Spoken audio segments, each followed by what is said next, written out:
నమస్కారం. కమలా మాచిరాజు యూట్యూబ్ ఛానల్కి స్వాగతం. సదాశివ సమారంభాం వ్యాస శంకర మధ్యమాం అస్మదాచార్య పర్యంతం వందే గురు పరంపర. ఓం నమో భగవతే శ్రీరమణేశాయ. ఓం నమో భగవతే శ్రీరమణేశాయ. ఓం నమో భగవతే శ్రీరమణేశాయ. కింద మనం పాపాజీ చరిత్రను గురించి కొంతవరకు చెప్పుకున్నాం. ఈరోజు మరికొంత భాగం. ఆంజనేయ స్వామి శ్రీరాముల వారందరి దర్శనాలు అయిన తర్వాత పాపాజీకి ఆంజనేయ స్వామి మీద విపరీతమైనటువంటి భక్తి ఏర్పడింది, గౌరవం ఏర్పడింది.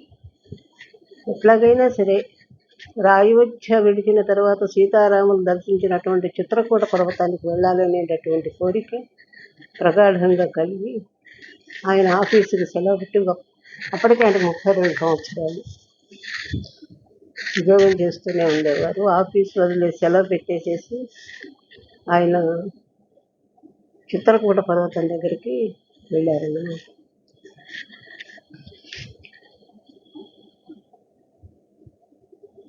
అది అతట మందాకిని నదొడ్డున కల్లా కలకత్తా ధర్మశాలలో ఆయన బస చేశారు. తొలిసారిగా అక్కడికి వెళ్ళటంతో ఆయనకు ఆ పరిసరాలతో పెద్ద పరిచయం లేదు. నది నుండి బయటకు వస్తూ నదిలో స్నానం చేసి, మందాకిని నదిలో స్నానం చేసిన తర్వాత అక్కడి నుంచి బయటకు వచ్చారన్నమాట. నదిలో నుంచి బయటకు వచ్చి ఎక్కడికి వెళ్ళాలో ఏం చేయాలో ఆయనకేం తెలియలే. ఒక వ్యక్తి తిరిగిపోయిన పాత పంచా ఉత్తరీయంతో ఆయనకి దర్శనం కనపడ్డారు. అక్కడ కనపడి నది ఒడ్డు నిలవన్న ఉండటం గమనించారు. నది పక్కనే ఈయన స్నానం చేసి బయటికి రాగానే నది ఒడ్డున ఆయన ఉన్నారన్నమాట. పాత పంచాది కట్టుకుని ఒక ఉత్తరీయం ధరించి ఉన్నారు అక్కడ. ఆ వ్యక్తి ఎంతో మర్యాదగా తాను కామదగిరి పరిక్రమ ప్రదక్షిణను తీసుకొని వెళ్ళవచ్చునా అని అడిగారు. కామదగిరి పరిక్రమ అంటే ప్రదక్షిణ, అదక్కడ చాలా ముఖ్యంట. కామదగిరి ప్రదక్షిణం చేయటం అనేది చాలా ప్రధానమైన ఘట్టం అన్నమాట అక్కడ. నేను ఆయనకి ఏమీ బదులు చెప్పలేదు. ఈయన పాపాజీ గారు ఆయనకేమి సమాధానం చెప్పకుండా తను మాట్లాడకుండా వెళ్తున్నారు. ఎటు వెళ్ళాలో నిజంగా ఆయనకి తెలియదు. మౌనంగానే ఉండాలనుకున్నారు, మౌనంగానే ఉన్నారు. పైన ఆయన ఆహారం కూడా, ఆ ప్రదక్షిణ అయ్యే వరకు ఆహారం కూడా స్వీకరించకూడదని అనుకున్నారు. ఆయన అనుకుని మాట్లాడకుండా పోతున్నారు. సరే, ఆయన నడుచుకుంటూ పోతున్నారు. ఆయన వెనకాల ఆయన వస్తున్నారు. ఈయన రమ్మనకుండా వద్దన్నా కూడా ఆయన వస్తూనే ఉన్నారు. అయితే ఈయన మాట్లాడవద్దని ఆయనకి సైగ చేశారు. నాతో ఏం సంభాషించవద్దు, మీరు నాకంటే 4 అడుగుల ముందు నడవండి, మీరు నాతో పాటు నడవద్దు అని పాపాజీ గారు ఆయనకి చెప్పారు. సరే, ఆయన అట్లాగే అనుకుంటూ ముందు నడుస్తున్నారు. ప్రదక్షిణ సహాయం చేయటానికి అవసరం లేదు నాకెవరు కూడా, నేను ప్రదక్షిణం చేయగలను, మీరెవరు అక్కర్లేదు నాకంటే. అయినా కూడా ఆయన మాట్లాడకుండా ఆయన వస్తున్నారు. నాకెన్నో ఆధ్యాత్మిక గ్రంథాలు చదివినప్పటికీ కూడా ఈ కమిషన్ తీసుకోవటం ఇట్లాంటి వాళ్ళని నేను సందర్భపడ్డారు. నాకు ఈ గైడ్ చేసే వాళ్ళు ఉంటారు కదా, ఈయనని కూడా నేను ఆ విధంగానే భావించుకుని, అక్కర్లేదు నాకు ఏ గైడెన్స్ అక్కర్లేదు, నా దోణ నేను పోతానని చెప్పి ఆయన ప్రదక్షిణానికి ఉపక్రమించారు. ఆయన ఏం చేశారంటే రామాయణం గానం చేయటం మొదలెట్టారు. మధురమైన కంఠంతో రామాయణం గానం చేస్తూ ఈయనకంటే ముందు పోతున్నారన్నమాట. ఆయన ఆ గానం చేసే విధానం చాలా ముగ్ధ మనోహరంగా ఉంది. వినటానికి ఎంతో ఆనందం కలిగించింది ఈయనకి. ఆ గానం ఆయన హృదయంలో నిలిచిపోయి ఆ భావావేశంలో ఆయన చాలా ఆనందపడిపోయారు. పైన ఆయన కంటే ముందుకు నడిచాను కొంచెం. అసలు ఆయన ఏ భాగంలో చదువుతున్నారా, ఏ ఘట్టం చదువుతున్నారో విందామని చెప్పి ముందుకు వెళితే ఆయన భావావేశంతో కళ్ళు మూసుకుని పాడుకుంటున్నారు. ఆయన కళ్ళ వెంట ధారాపాతంగా నీరు కారుతోంది. ఆయన ఆనంద పారవశ్యంలో రామాయణం గానం చేసుకుంటూ ముందు పోతున్నారు. ఆయన చాలా ఆశ్చర్యపోయాను నేను. ఆ పారవశ్యం నాకు చాలా ఆశ్చర్యం కలిగించింది. ఆ పా పా ఆ గానం ఎట్లా ఉందంటే నా హృదయంలో చొచ్చుకుపోయి తీవ్రమైన భావోద్వేగం కలిగింది నాకు. వెంట్రుకలు నిక్క పొడుచుకుని నా శరీరం కంపించిందన్నమాట ఆ గానం వింటూ ఉంటే. అంత మధురంగా ఆయన గానం చేశారు. కొన్ని మైళ్ళు నడిచిన తర్వాత ఒక పురాతనమైన ఒక బావి కనపడింది అక్కడ. సరే అక్కడ ఆగి మంచినీళ్ళు తాగటం కోసం అని చెప్పి ఆగాను. సరే ఆ మంచినీళ్ళు ఆయనే తీసుకొని ఇచ్చి ఒక గ్లాస్ తీసుకొచ్చి ఇచ్చి ఆయనకి తాగమని చెప్పి ఇచ్చారు. ఇచ్చి తన దగ్గర ఒక సంచి ఉన్నది ఆయన దగ్గర. ఆ సంచిలో ఉన్నటువంటి లడ్డు ఉన్నది అందులో. ఆ లడ్డు తీసి ఆయనకి తినమని చెప్పి ఇచ్చారు. ఇస్తే ఆయన ఏమనుకున్నారు, ఈ ప్రదక్షిణ అయ్యే వరకు తను ఆహారం ఏది తీసుకోకూడదు అనుకున్నారు కదా. అందుకని ఆయన ఇచ్చినా కూడాను వద్దనే అనుకున్నారు. కానీ ఎందుకో ఆయనకి ఒక విధమైన లోపల నుంచి జిహ్వ చాపల్యం అనుకోవాలా, లేదా మధురమైన అదేంటి దాని నుంచి వచ్చిన సుగంధానికో ఏమో మొత్తానికి ఆయన లడ్డు చేతిలోకి తీసుకుని అందులో చాలా పెద్దగా ఇంత లావున ఉన్నది ఆ లడ్డు. అందులో కొంత తిని మిగతాది నేను తినలేనని చెప్పి ఆయన చేతికి ఇచ్చేసేసారు. ఇచ్చేసి మళ్ళీ మంచినీళ్ళు దిగి మళ్ళీ తాగారు. తాగేసేసి మళ్ళీ ఆయనతోటి నాయన నాకు గైడ్ అవసరం లేదు, నేను ఈ మంచినీళ్ళు తాగి ఇది తిన్నాను కదా, ఇక ఆయాసం కూడా లేదు నాకు అంటే, ఇది చాలా పవిత్రమైన జలం అండి. దీనిని భరతుడి కూపం అంటారు. భరతుడు ఇలా నీరు తాగారు, మీరు కూడా కొంచెం తాగి అది ధన్యులయ్యారు. ఇది భరత కూపం అని పేరు దీనికి. ఆ చిత్రకూటం ప్రదక్షిణంలో ఈ భరత కూపం అనేది వస్తుంది అని. సరే పలహాది లడ్డు కూడా తిన్న తర్వాత ఆయన కొంత ముందు ఆయన నడుస్తున్నారు, గానం చేసుకుంటూ. వెనకాల ఈయన నడుస్తుంటే ఆయన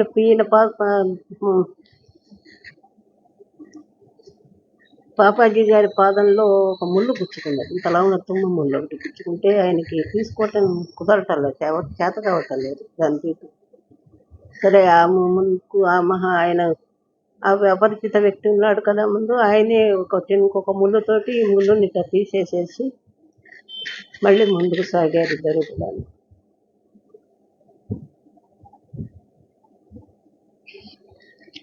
అలాగా వెళ్తూ ఉంటే పూర్తయిపోయింది. ఆ ప్రదక్షిణం కూడా పూర్తి చేశారు.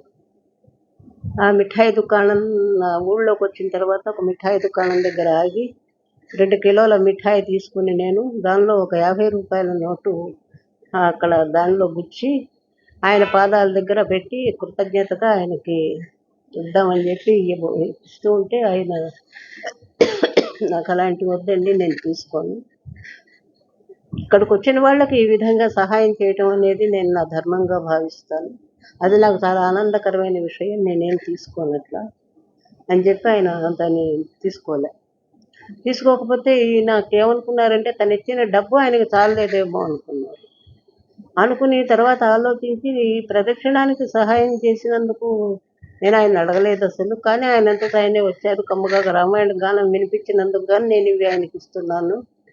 అయినా కూడా ఆయనకి ఇది చాలలేదేమో అనుకుని మళ్ళీ ఇంకొంత కలిపి ఇద్దామనే ఉద్దేశంతో ఇవ్వబోతుంటే ఆయన అక్కర్లేదు, నేను తీసుకోనండి, నాకు ఇష్టం లేదు అని ఆ ధనాన్ని, ఆ స్వీట్ని ఏది కూడా స్వీకరించలేదు ఆయన. అసలు మీ కుటుంబం వాళ్ళకు అందజేయండి, దాన్ని తీసుకెళ్ళి, నాకు అక్కర్లేదు అని అన్నారు. నేను కేవలం రామభక్తులకు సేవకుడుగా మాత్రమే ఇక్కడ ఉంటాను నేను, అంతేగాని ఇవేవి కూడా నేను తీసుకోను, నాకు వద్దని చెప్పి ఆయన తిరస్కరించేశారు. నాకు ఆయన మనస్తత్వం, ఆ స్వభావం అసలు అర్థం కాలేదు నాకు. మొదటిసారిగా ఆయన కళ్ళు అపారమైన దయాదృష్టితోటి నన్ను చూడటం నేను చాలా ఆనందపడ్డాను. ఆయన కళ్ళల్లో చూస్తుంటే నాకు అసాధారణమైన సానుభూతి కలిగిందనమాట. కళ్ళు పైన నేను గమనించి చూస్తే ఆ కళ్ళు కూడా ఒక విధమైన ఆకృతిగా ఉన్నాయి, మామూలుగా ఉండేటటువంటి కళ్ళలాగా లేవు అవి. శివపాదంకాయ ఆకారంలో గుండ్రంగా ఉన్నాయన్నమాట, ముందుకు పొడుచుకొచ్చి ఉన్నాయి ఆ కళ్ళు. నేను ఆలోచిస్తున్నాను, నాకు ఒక కోతి గుర్తుకొచ్చింది ఆ మొహం చూడంగానే.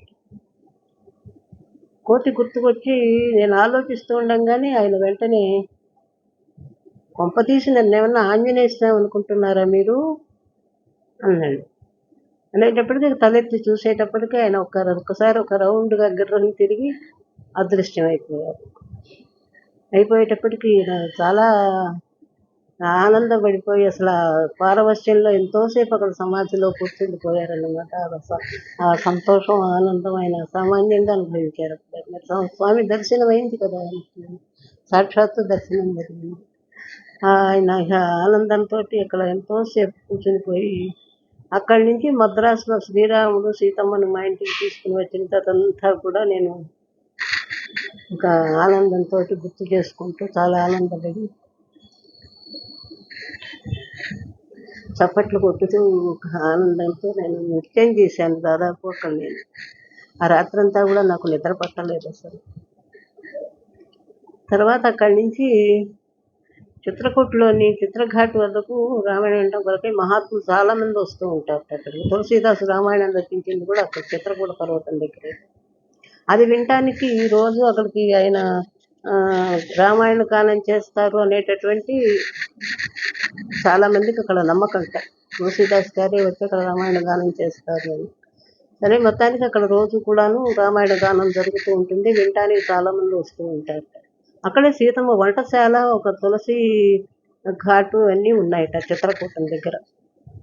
సరే, వీళ్ళు చాలా మంది అక్కడి నుంచి పోతూ ఆయన్ని మీరు కూడా రండి చిత్రఘాట్ వద్ద రామాయణం ఇట్లా హనుమాన్ ధార వద్ద ఉన్న జలపాతంలో స్నానం చేసి తిరిగి మళ్ళా సీతాదేవి వంటగది చూడటానికి వెళ్ళారు. అక్కడ అమ్మవారి వంటగది అని ఉంటుందట చిత్రకూట పర్వతం దగ్గర. సరే, అక్కడ అమ్మవారి వంటగది చూడటానికి వెళ్ళి భోజనం చేశారు అందరూ కూడా. అక్కడ వ్యక్తుల అలసట తీర్చుకుందామని కూర్చొని చూస్తుంటే అక్కడ ఎదురుగా తులసి మొక్క కనపడింది ఆయనకి. తులసి మొక్క కనపడి బాబాజీ గారికి దానికి ప్రదక్షిణం చేద్దామని దాని దగ్గరికి వెళ్తే అక్కడ సీతామ్మవారు ప్రదక్షిణం చేస్తూ దానిలో నీళ్లు పోస్తున్నట్టుగా ఆయనకి దర్శనం అవుతుంది. ఆయన అంతకుముందు తన ఇంటికి వచ్చిన సీతామ్మవారిని ఆ రోజు చూశారు కదా, ఆవిడ్ని పోల్చుకున్నారు ఆయన. అమ్మవారి దర్శనం కూడా ఆయనకు ఆ చిత్రకూట పర్వతంలో జరిగింది. ఈ అడుగడుగునా ఈ అనుభూతులు ఆయనకు అసలు ఉక్కిరిబిక్కిరి చేస్తున్నాయన్నమాట. ఏమిటిది, నేను ఇంత చూడగలుగుతున్నాను, ఇట్లా చూస్తున్నాను, నేను ప్రత్యక్షంగా చూస్తున్నాను నేను. కానీ ఆ అనుభూతి కాసేపే, మళ్ళీ వెంటనే మామూలు స్థితికి వచ్చేసేయటం.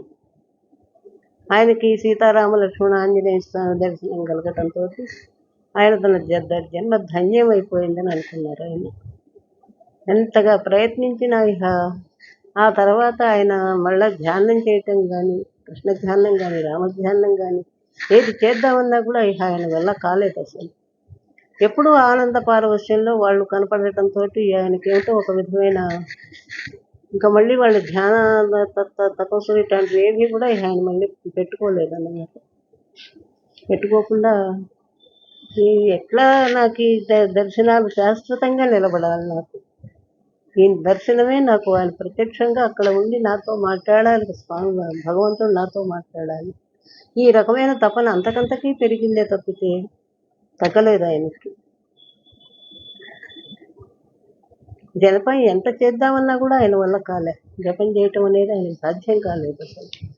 ఆ దర్శనం అయిన తర్వాత ఇక తన మఠానికి మళ్ళీ వెనక్కి వచ్చేసేసారు ఆయన. మద్రాసు వచ్చేసేసి స్వామి విమలానంద అనేటటువంటి ఒక గౌడీయ మఠంకి చెందిన ఒక అధ్యక్షుడైన నిత్యానంద స్వామి అనే వారిని కలిశారట. మళ్ళా వచ్చిన తర్వాత కలిసి ఆయనకి తన సమస్య గురించి చెప్పారట. నాకు ప్రత్యక్షంగా దేవుణ్ణి మాట్లాడాలని, నేను చూడాలి, నాకు ఆ కోరిక ఉన్నది అని అడిగితే ఆయన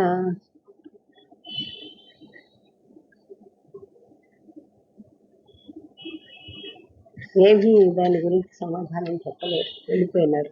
అది సాధ్యమయ్యే పని కాదండి. భగవంతుడిని ప్రత్యక్షంగా చూడటం అనేది ఎట్లా సాధ్యం అవుతుంది? అది అందరికీ సాధ్యమయ్యే విషయం కాదు చెప్పి ముగిస్తున్నాను. మళ్ళా రేపు కలుగుతాం.